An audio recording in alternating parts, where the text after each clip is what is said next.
plat qui se mange sans sauce.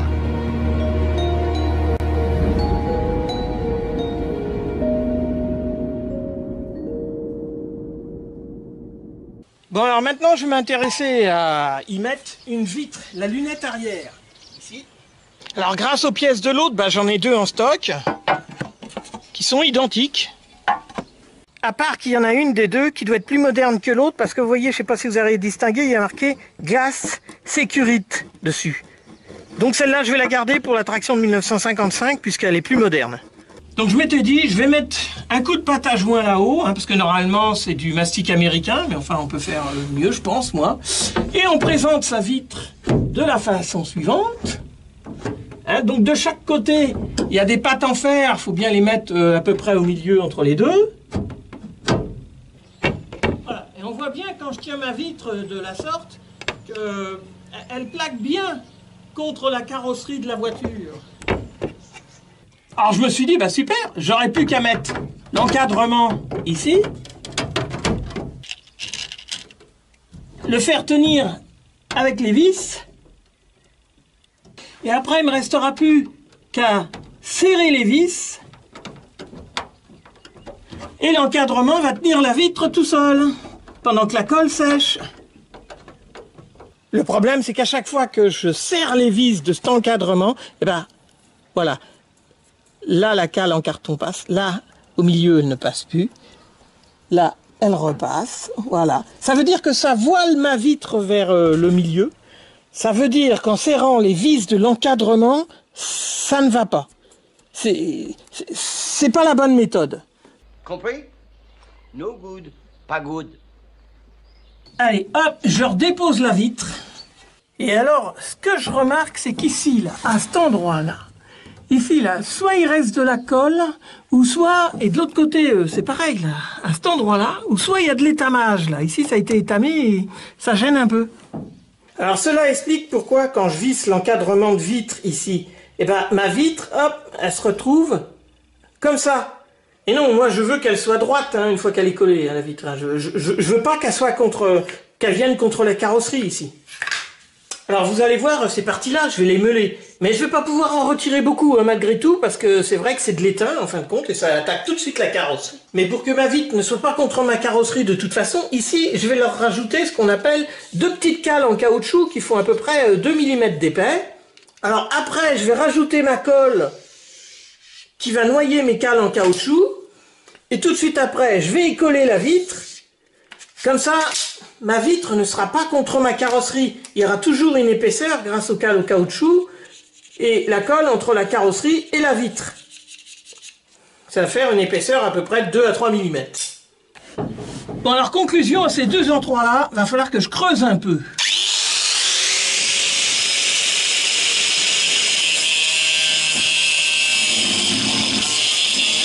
Alors voilà, une fois meulé ici et aussi là. Alors, je compte représenter ma vitre, mais là, on voit bien ici, alors déjà, il y a une petite cale en caoutchouc que j'ai rajoutée, qui fait 3 mm d'épais. Celle-là, là, elle en fait que 2. Voilà, et je fais pareil de l'autre côté. Alors, je me suis préparé un petit bout de bois comme ça, une petite vis, et juste sous mes cales en caoutchouc, là, à cet endroit-là, on voit bien, il y a le trou d'une vis, là. C'est même pas le vissage qui permet de tenir l'encadrement de vitre. Ça doit être ce qui tient le bout de bois qui vient là, je crois. Pareil de l'autre côté. Voilà, grâce aux deux petits bouts de bois qui dépassent là que j'ai rajouté, je replace ma vitre à sa place sur les cales en caoutchouc. En haut, je rajoute juste un petit bout de bois ici avec une presse. Voilà, comme ça ma vitre tient comme ça, je vais pouvoir mettre des cales et la mettre comme je veux. Voilà, une fois calée de la sorte, je vais pouvoir voir ce que ça donne. Alors ma vitre se retrouvant bien positionnée au centre et là sur ces cales en caoutchouc, j'en profite de l'extérieur pour faire un savant cachage.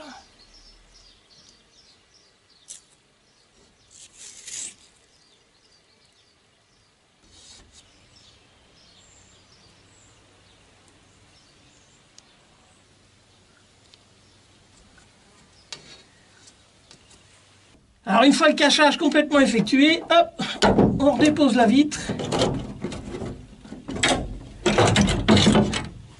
Alors un savant cachage également du côté de la carrosserie.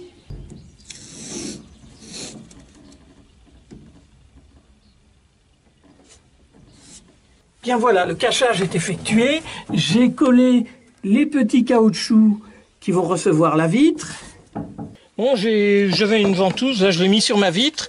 J'ai effectué un léger ponçage, mais vraiment léger sur la vitre. Ça va juste la rayer, c'est tout. À l'endroit où la colle doit venir, bien sûr, pas au milieu, ça c'est sûr. Bon, alors maintenant je vais appliquer un primaire sur ma vitre. Et j'en mettrai aussi sur la partie carrosserie qui recevra la colle.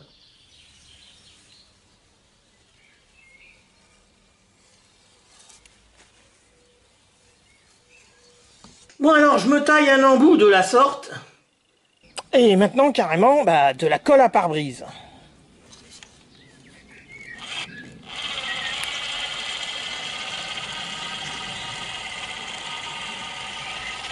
Alors moment très délicat.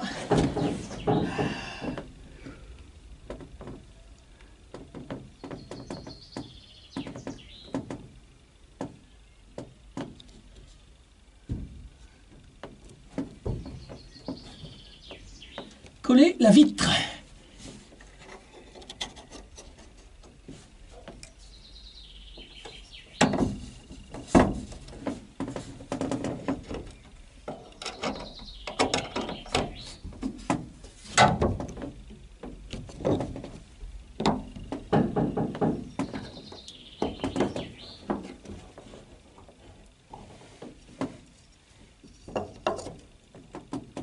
Voilà, qu'elle soit maintenue, c'est tout. Bon alors voilà, maintenant que j'ai collé ma vitre à l'intérieur, je passe à l'extérieur et là je vais m'appliquer évidemment à faire retirer déjà tout ce qui a trop de colle. Voilà. Bon après le plus délicatement possible, il faut que j'enlève les tiroux.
Allez, voilà, le joint est maintenant terminé. Je laisse sécher dans la colle. Allez, et maintenant demain matin. Alors, voilà, je pense que la colle à pare-brise a bien eu le temps de sécher. Le joint est bien là. Je retourne donc à l'intérieur de ma voiture. Bon alors et là je vais pouvoir retirer les cales qui n'exercent, attention, aucune pression sur la vitre, c'était juste là pour la maintenir.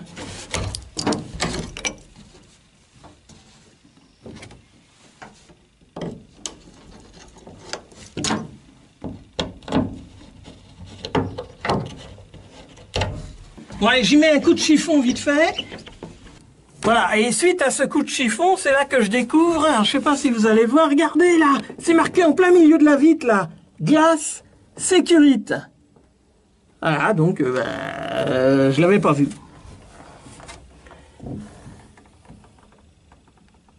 Oui, parce que ce petit truc là, en fin de compte, qui est au milieu de la vitre, contrairement à l'autre qui est sur le côté, eh ben, ça devrait se lire de l'extérieur. Là, ça veut dire que, bon, j'ai mis la vitre à l'envers, c'est pas très grave, ça va rester comme ça. Hein. Bon, et bien maintenant, je peux y représenter son encadrement. Bon, si pour les encadrements de vitres, les vis qui les tiennent, c'est du 3,5 par 16, et j'ai même utilisé du 3,5 par 13, parce que là-dedans, tout est doublé. Alors, pour ce qui est des vis de l'encadrement de la lunette arrière, par contre, va falloir que je passe en 3,5 par 19.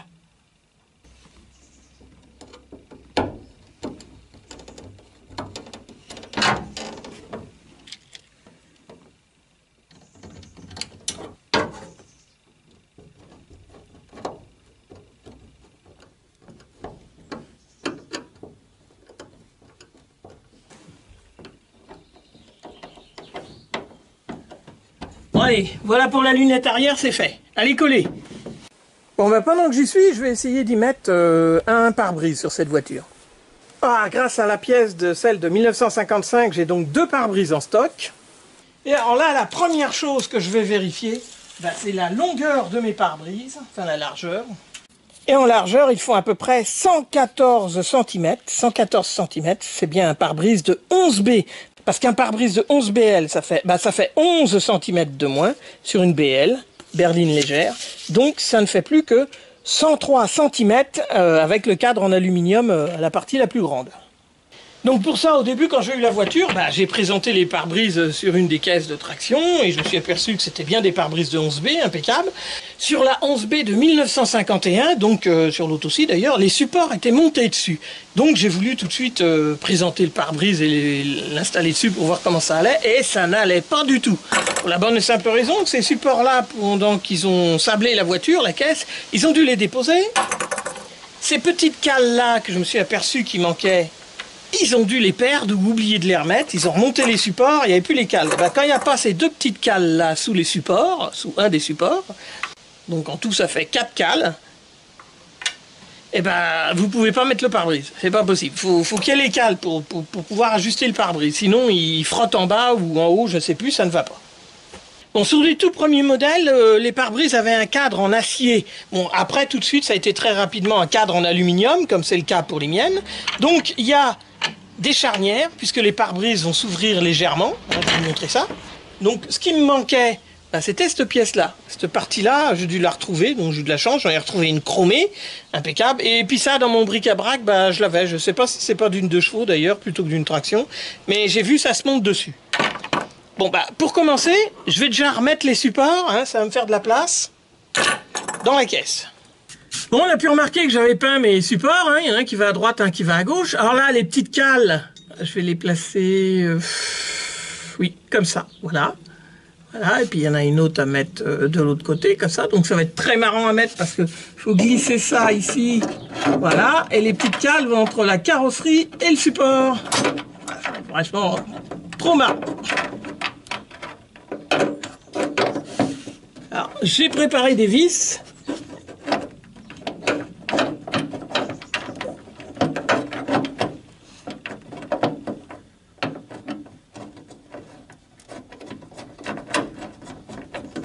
Alors, comme j'ai peint mes petites cales en rouge en trottoise, là, on les voit bien. C'est impeccable, ça va bien m'aider pour les mettre.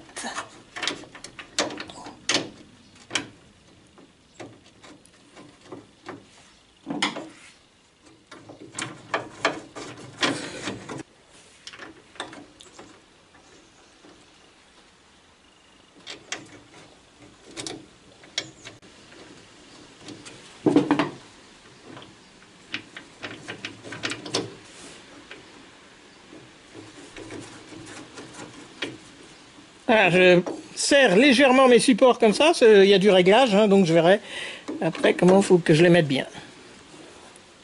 Alors pareil de l'autre côté, hein, je place mes petites cales dessus, elles ont un sens, hein, il y a une partie plus grande qui va vers l'avant du support. Ainsi, je peux glisser mon support et ces 2 petites cales à l'intérieur. Bon, les petites cales, je peux les mettre après. L'extérieur ici, comme ça peut-être aussi bien. Après, de l'extérieur, j'amène une première vis.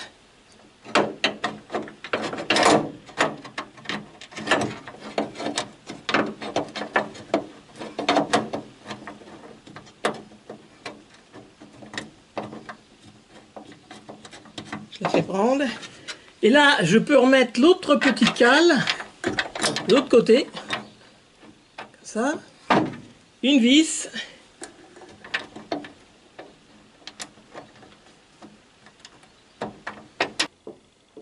Ah ben non, là c'est pas bon là. Là on voit bien là, le support il est là et la petite cale elle dépasse de 2 mm derrière. Ça veut dire que la petite cale, bah, je l'ai mis à l'envers. Donc il faut que je la retourne.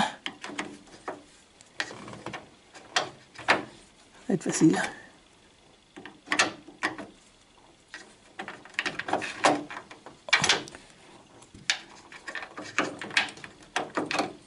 Voilà, va dans ce sens-là. Non, il faut que j'arrive à mettre une vis dans le support.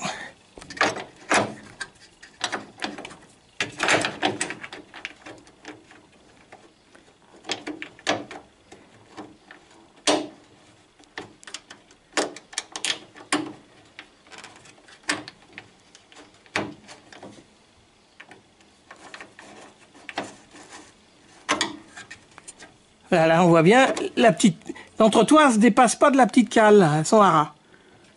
Ah, je peux mettre les autres vis.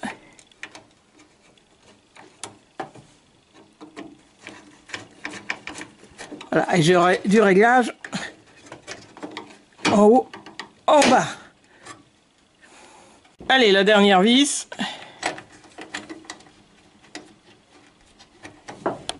Bien, alors maintenant, les pare-brises. Alors, bah, j'en ai un, là. Bon, le cadre en alu, il n'a pas l'air trop mal. Il faudra que je fasse briller ça. Par contre, là, on voit bien, là.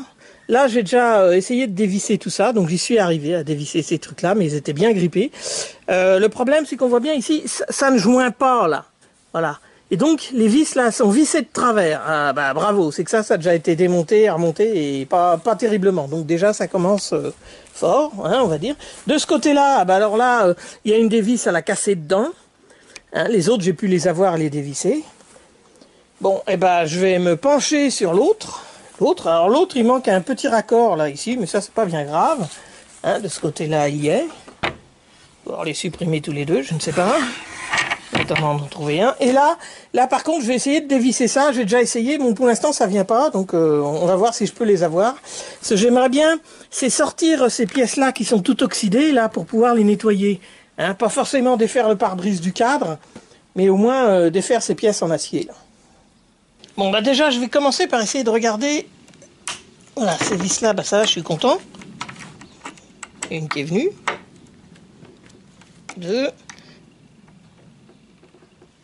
Ah, alors, pour pas les mélanger, il y a un D ici. Ça, c'est pour la charnière droite. La gauche n'est pas repérée, mais celle de droite est repérée. Donc, déjà, on ne peut pas se tromper. Allez, j'enlève également celle de gauche. Alors, je suis étonné... je crois que ça avait déjà été démonté, ça, parce que je vois que les vis viennent pas trop mal.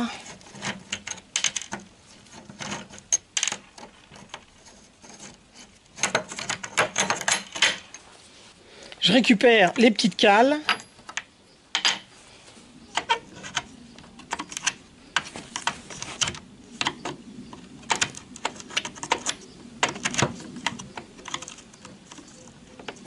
Ah, celle-là me résiste un peu.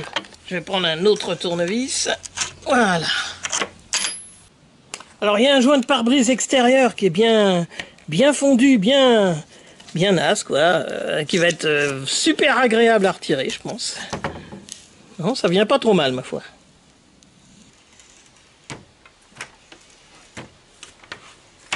Elle est bien cuit. Je savais bien qu'à un moment donné, ça allait résister.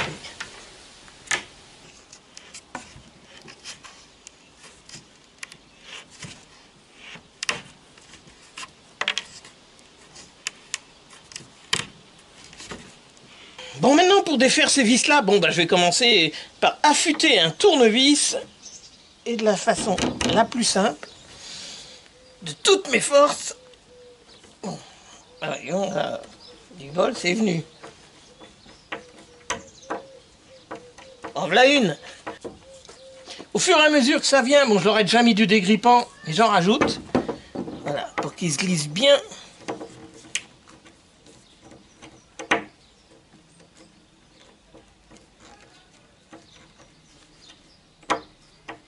Dans le filetage.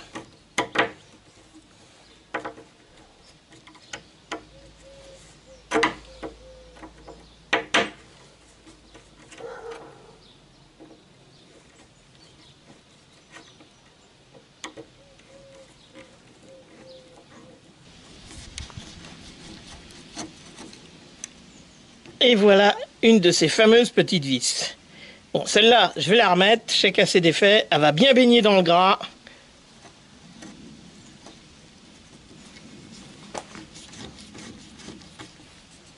Je vais essayer sa voisine. Ben, c'est bien ça. Bon, ça se présente pas trop mal, hein.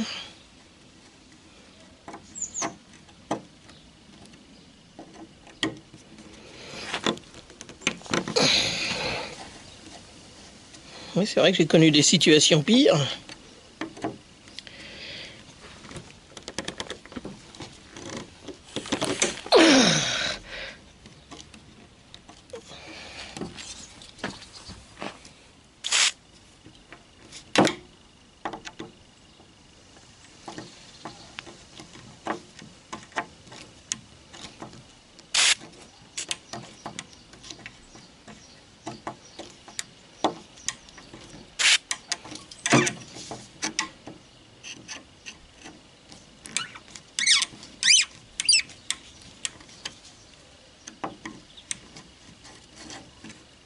Eh ben, 4 vis qui sont venues pas trop mal, ma foi.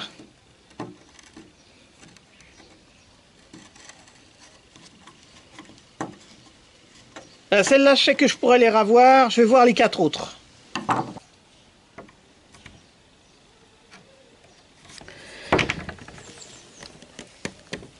Ah, de l'autre côté, c'était trop facile, je me disais bien aussi.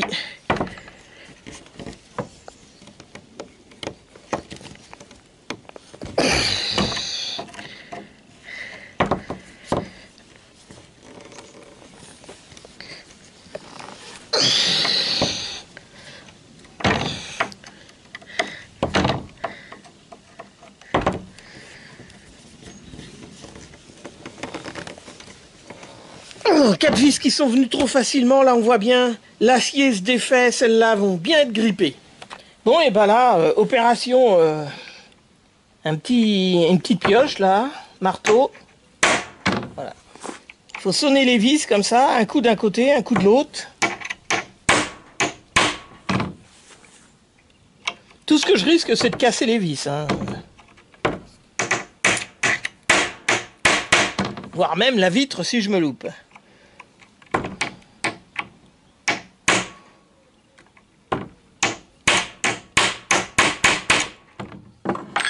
Bon, alors après ces quelques coups de marteau, là, je prends une lame de scie et je refais un peu le passage du tournevis. Et là, ah bah ça a dû bien sonner la vis, les coups de marteau.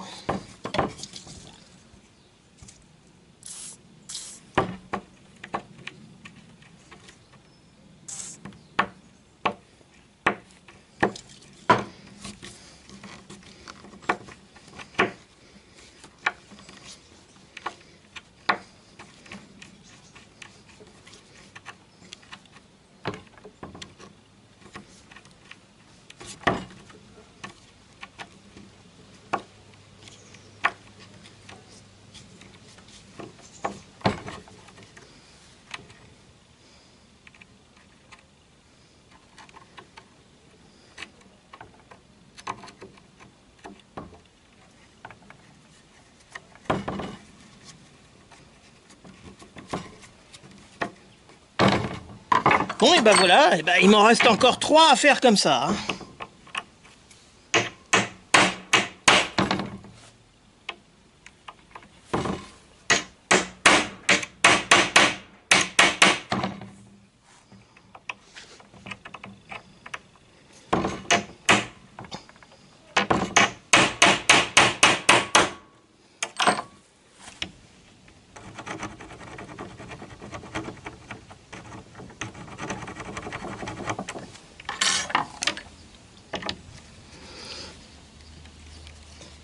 Oh là.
Donc ben, ça aurait pu se passer pire. Hein. Quoi qu'on remarquera que les filetages, quand même, ils ont eu chaud. Hein. Bon, on va voir, hein. De toute façon, ça n'a pas besoin d'être serré fort, c'est pas... C'est pas une pièce mécanique non plus qui tient une roue. Hein.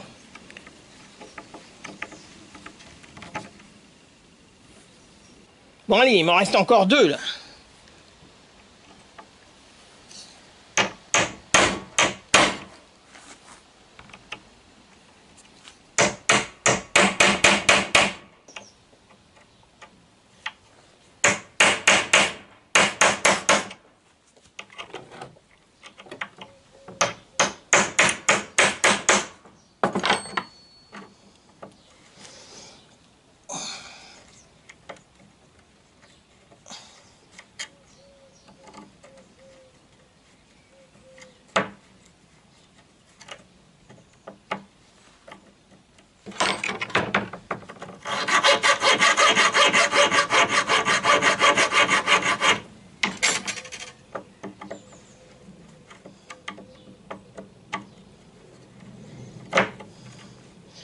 Il n'en est plus qu'une.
Bon, maintenant, je sais que je peux sortir toutes ces vis-là. Bon, alors, j'aimerais bien les changer, mais pour l'instant, j'en ai pas d'autres. Alors, ce que je fais, je vais toutes les faire une par une de la sorte. De telle sorte à ce que le tournevis repasse bien dedans.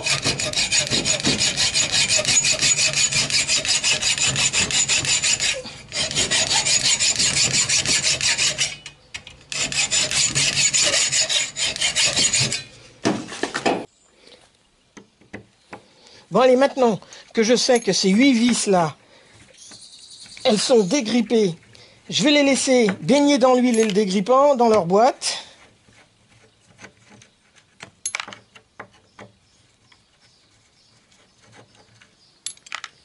Bon, et maintenant, il faut que je récupère la petite réglette en acier qui est prise dedans. C'est pareil, il a l'air d'être bien pris dans l'oxyde. Hein.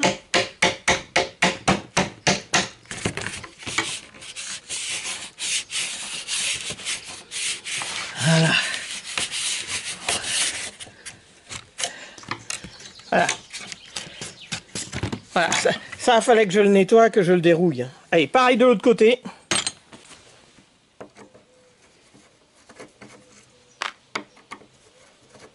Je retire les vis.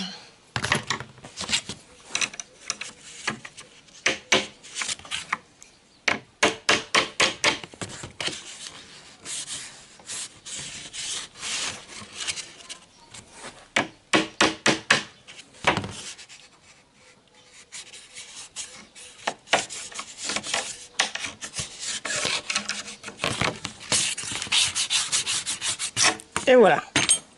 Alors pour ce pare-brise-ci, comme il est bien pris dans son joint, je ne vais pas aller plus loin, je vais le laisser comme ça. Je vais nettoyer et je vais nettoyer ces parties-là. Et si jamais un jour je dois ouvrir pour de bon, ça sera parce que soit je change le pare-brise, parce que celui-là il est cassé. Nettoyage des pièces en acier.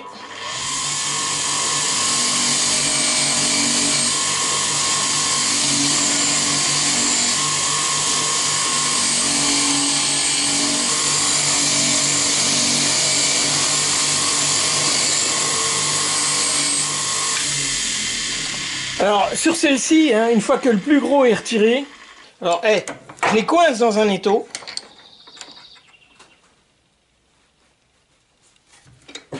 Je prends une lime et je les resurface carrément.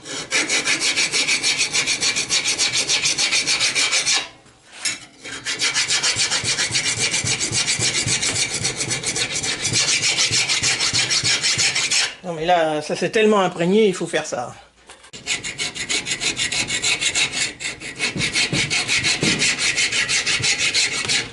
Voilà, une fois obtenu la sorte, hein, alors, je fais pareil de l'autre côté. Alors je vais commencer par cette partie-là, là ça gratte bien.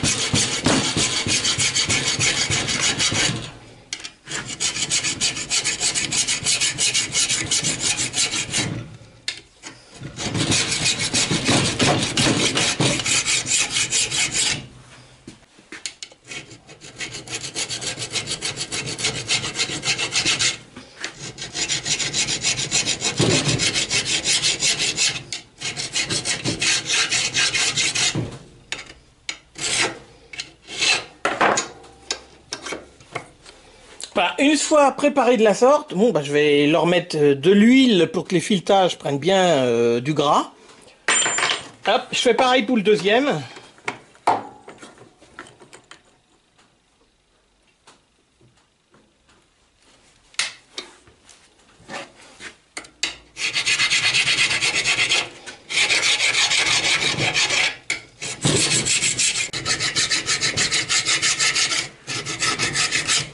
Voilà, une fois ma plaquette préparée comme ça, je laisse les filetages bien baignés dans l'huile.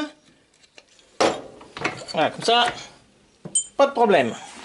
Bon, quant à l'autre pare-brise où les vis sont abîmées, bon, cassées, il m'en manque.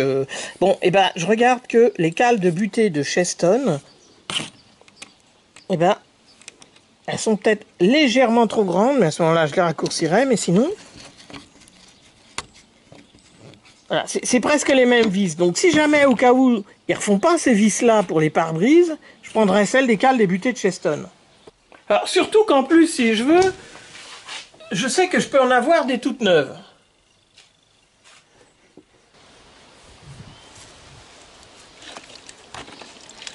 Bon allez, pendant que mes pièces métalliques baignent dans l'huile, maintenant que je les ai brossées et tout, je vais bien nettoyer le pare-brise. Un petit peu de liquide vaisselle. Hop.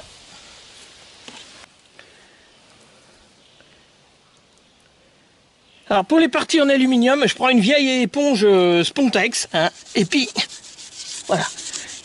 Voilà, je frotte bien les parties en aluminium avec le côté Spontex carrément. Voilà. À l'intérieur, là, je fais bien glisser le Spontex dedans. Voilà. Alors, une fois que j'aurai fait tout ça, je rince bien. Bon là j'ai décidé avant de le remonter, de faire briller un petit peu le cadre en aluminium. Bon, j'avais acheté ce genre de produit, hein, je sais pas si c'est excellent, je vais bien voir. Il y en a plein, hein, des produits pour faire briller l'aluminium, mais pourquoi pas celui-là, hein? Alors première étape, je prends la numéro 1, la petite tablette. Je vais mettre voilà, un petit peu de chocolat, on va dire, sur mon aluminium.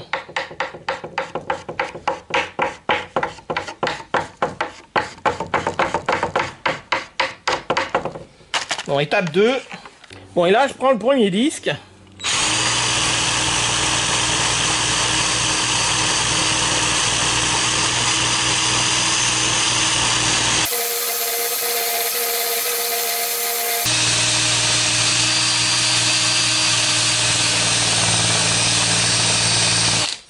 Voilà, après un premier passage, ce coup-ci, je prends la tablette numéro 2. Alors, c'est du produit qui est bleu. Voilà. Alors sinon, faut le mettre sur le disque.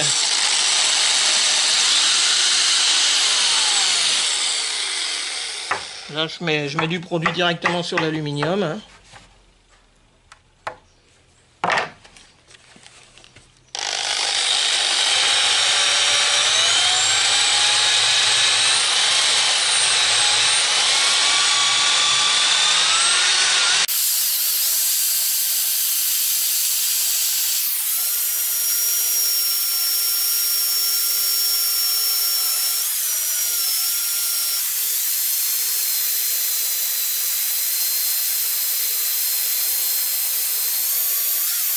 Bon alors évidemment, heureusement, on obtient quand même une différence. Hein.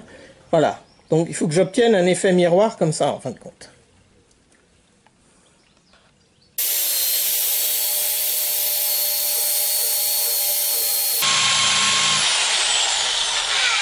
Ouf, ben, on est bien content quand on a fini. Hein. Voilà, j'en ai mis un coup rapide aussi au côté intérieur. Bon, j'ai eu l'occasion vite fait de peindre les petites réglettes en noir, hein, avec un après. Je les remets à leur place. Maintenant que le pare-brise est propre. Évidemment, je leur remets leurs 4 petites vis. Alors tout ça, c'est plein de graisse, hein, parce que vu dans l'état que c'était, je veux pas que ça recommence.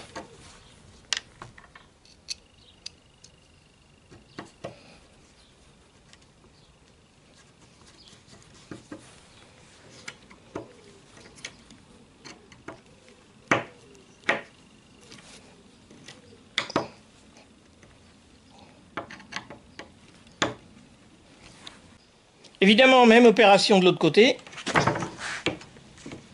Alors, avec la peinture, ça coince un petit peu, mais ça devrait y aller.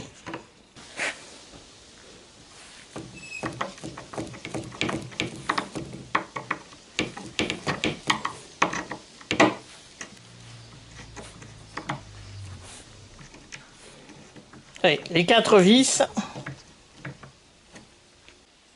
Alors pareil, je peux remettre les charnières. Hein.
Alors par contre ici il y a la commande de fixation de réglage de pare-brise. Alors bah, j'ai pas la fixation. Là, déjà que j'ai dû retrouver cette pièce là. Hein. Alors c'est là où on se dit chouette, heureusement dans un tas de ferraille, on peut trouver par exemple, là je vois ça doit être un guide de porte arrière de comment ça s'appelle, jumper. Et ben ça fait la bonne épaisseur le morceau de métal. Voilà. Donc je vais découper ce qu'il me faut là-dedans. Allez hop, c'est parti pour un geste écologiste, découpage.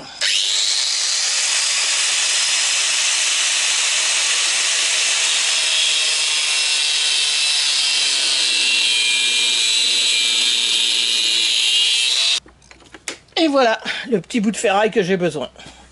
Bon, j'ai plus qu'à le glisser en lieux et places. Voilà, puis à peu près là, eh ben, je vais pouvoir sélectionner les endroits de perçage.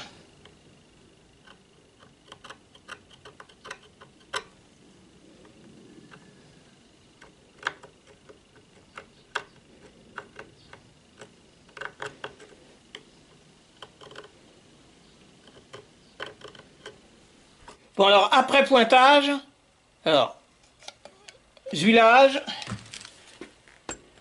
allez, perçage.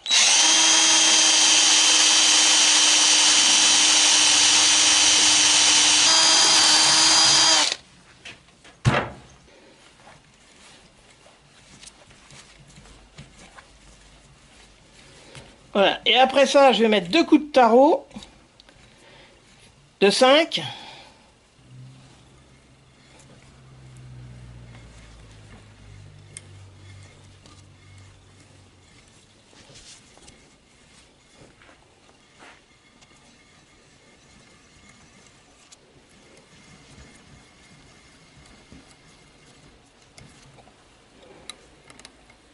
Bon, maintenant, j'ai plus qu'à trouver 2 petites vis. Allez, je glisse dans mon pare-brise la petite cale que j'ai fabriquée moi-même. Voilà, en place. Hop, je redévisse, mets les rondelles à fond par là. Je mets la fameuse petite pièce que j'ai trouvée. Voilà, je visse ça.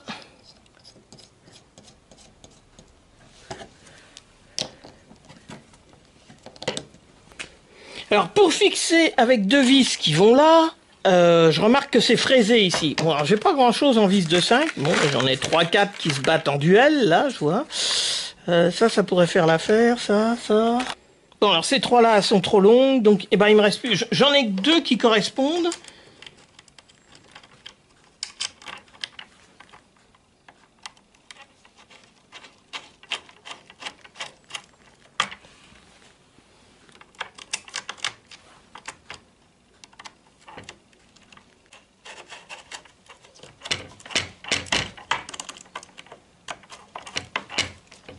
Et ben voilà.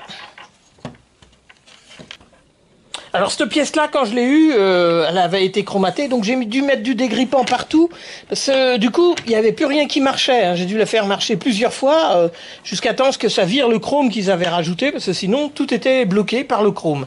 Et puis sinon, bah, un grand merci au groupe PSA. Hein, ah non, c'est plus PSA, c'est Stellantis maintenant. Parce que sinon, bah, j'aurais peut-être pas encore trouvé le bon bout de ferraille pour fabriquer ma pièce, là. Comme je ne trouve pas dans mon magasin ce petit enjoliveur qui me manque, serait-il possible d'en fabriquer un? Ouais, mais comment et avec quoi? Bah ça, vous le verrez dans le prochain épisode. Mais je vais vous donner quand même un tout petit aperçu. Et après, musique de fin. Bonjour Jim. À supposer que vous acceptiez de refabriquer l'enjoliveur de jointure du cadre de pare-brise, soyez certain que je peux vous assurer que les dirigeants du département du groupe Stellantis, qui ne pourront sûrement pas vous fournir les pièces de votre Citroën Traction, vont nier toute connaissance de vos agissements à vous acharner à vouloir refabriquer des pièces automobiles sur le territoire français, qui plus est, avec des morceaux de poubelle récupérés dans les encombrants. Surtout qu'ils ont la volonté d'infiltrer dans la circulation la Citroën Ami, que l'on pourrait, à s'y méprendre, confondre avec une poubelle. Bien sûr, au nom de leur doctrine qui est l'obsolescence programmée, ils espèrent bien que cette dernière s'autodétruira en moins de 5 ans après sa sortie d'usine, dans l'indifférence générale et l'obscurantisme. Pour les images de l'ami, merci à la chaîne Automobile Propre et Mécanique Sportive, et un grand merci pour la participation de Carlos Tavares, qui a bien voulu tenir le rôle de Carlos Tavares. Ah bah oui, évidemment, c'était facile, hein.